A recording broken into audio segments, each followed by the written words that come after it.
The origins of World War I and World War II are among the most debated and analyzed subjects in modern history, not just because of the devastation they brought upon humanity, but because they continue to serve as reminders of how fragile peace can be and how quickly the ambitions of nations, the arrogance of leaders, and the failure of diplomacy can lead to catastrophe. And to understand their causes, we must go back to the complex web of alliances, rivalries, economic struggles, and ideological battles that were brewing long before. The first shots were fired in Sarajevo in 1914. For World War I did not simply erupt from one assassination, though the killing of Archduke Franz Ferdinand of Austria by Gavrilo Princip on June 28, 1914, is often described as the spark. The reality is that Europe had become a tinderbox over decades, with imperialism driving the competition for colonies in Africa and Asia, nationalism fueling tensions in the Balkans, militarism leading nations like Germany and Britain into naval arms races, and alliances binding countries into rigid camps where any conflict involving one member threatened to draw in all the others. And so, when Austria-Hungary declared war on Serbia after receiving Germany's so-called blank check of support,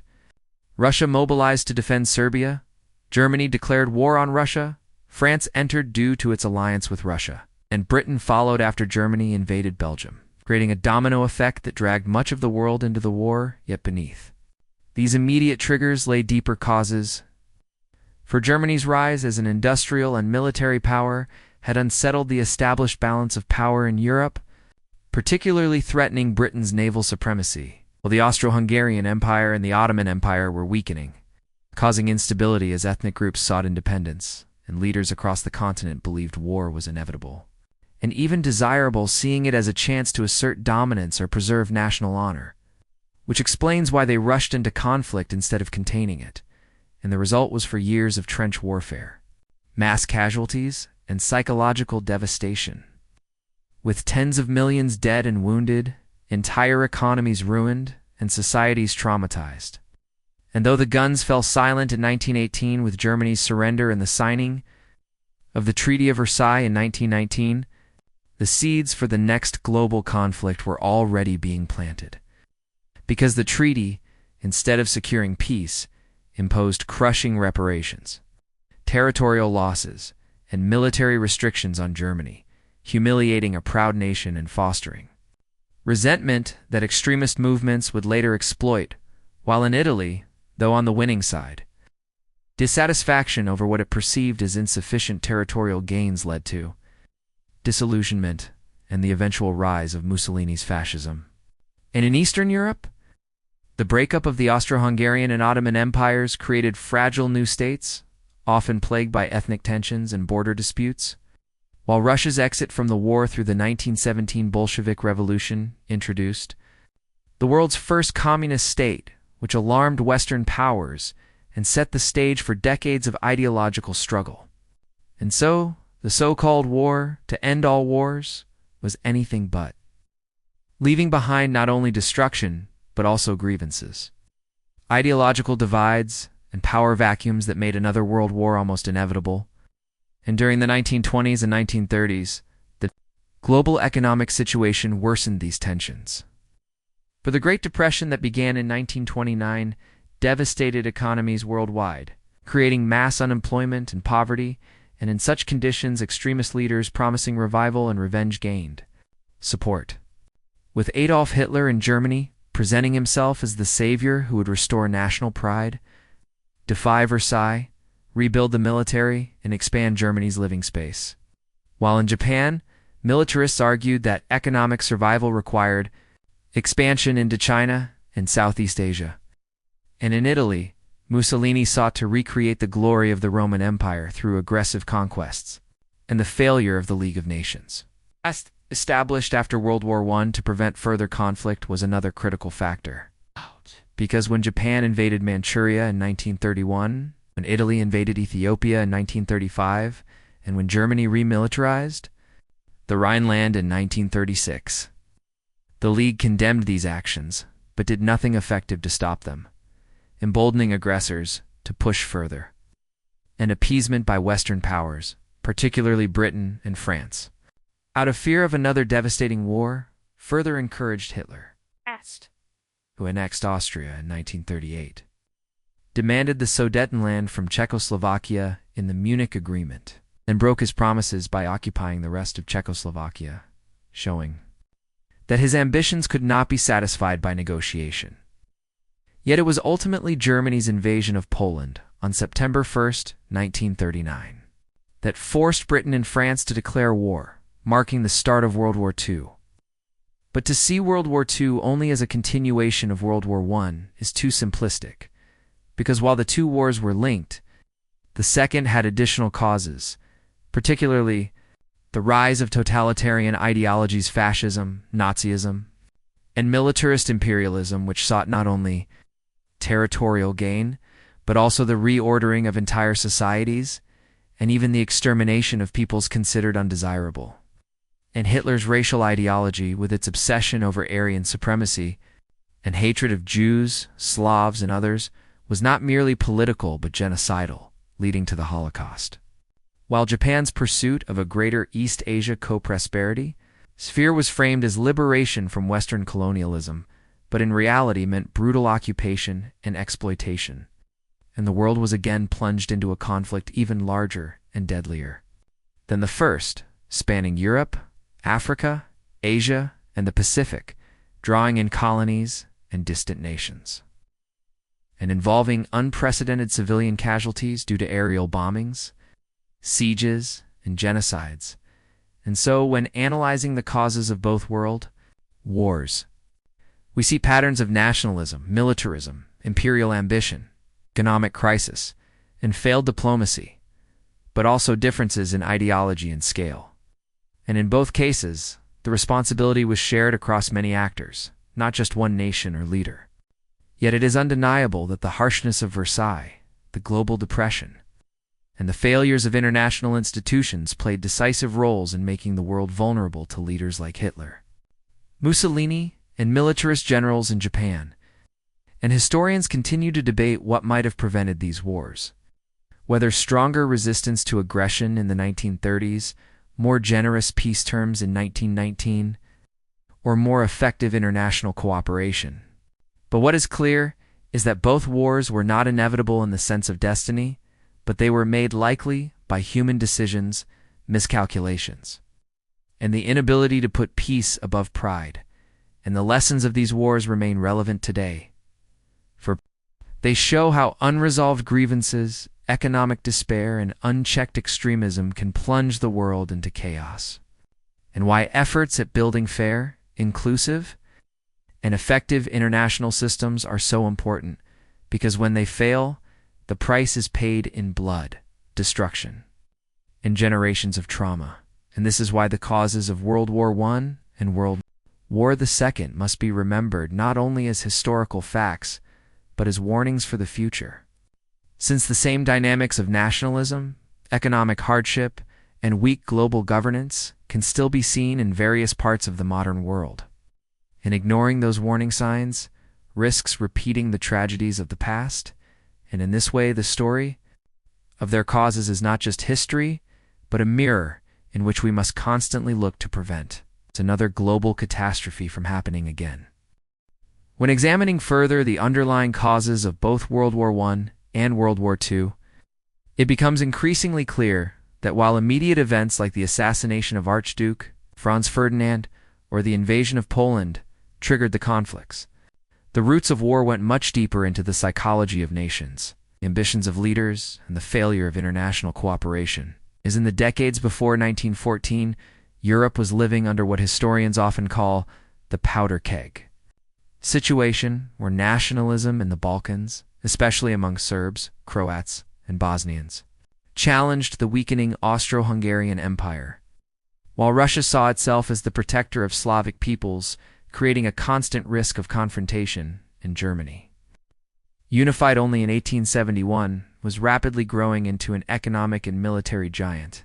eager to assert itself against Britain and France, who had enjoyed colonial and naval dominance for centuries.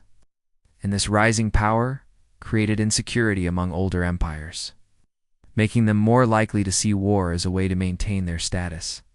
And militarism played a central role in both wars, because in the years before 1914, Germany and Britain competed fiercely in building dreadnought battleships. And across Europe, military leaders held enormous influence over politics, often convincing governments that offensive strategies would lead to quick victories, while, in fact, the war became a drawn-out nightmare of trenches, machine guns, and poison gas. And by 1918, Europe was a devastated continent, yet instead of healing, the Treaty of Versailles in 1919 deepened divisions. Because although U.S. President Woodrow Wilson had proposed his 14 points for a fair peace and the establishment of the League of Nations, European leaders, particularly France, under Georges Clemenceau, prioritized punishing Germany, forcing it to accept full responsibility for the war, pay massive reparations,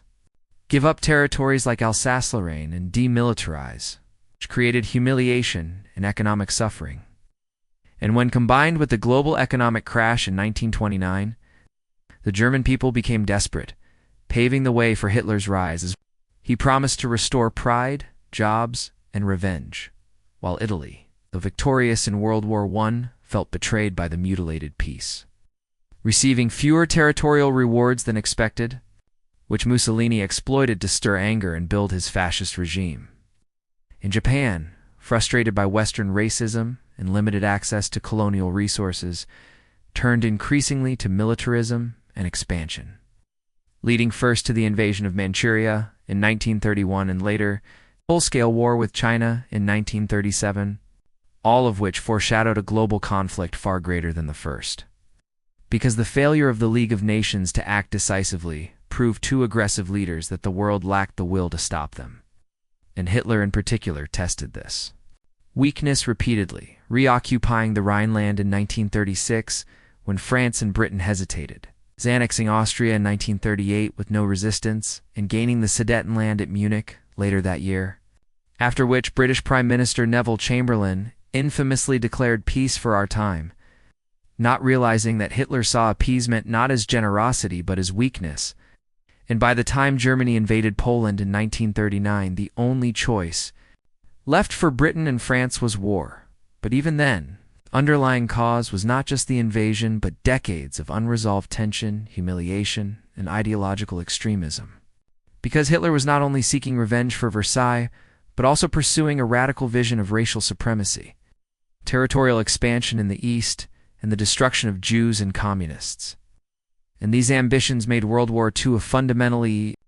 different kind of war, not simply about territory, but about ideology and extermination.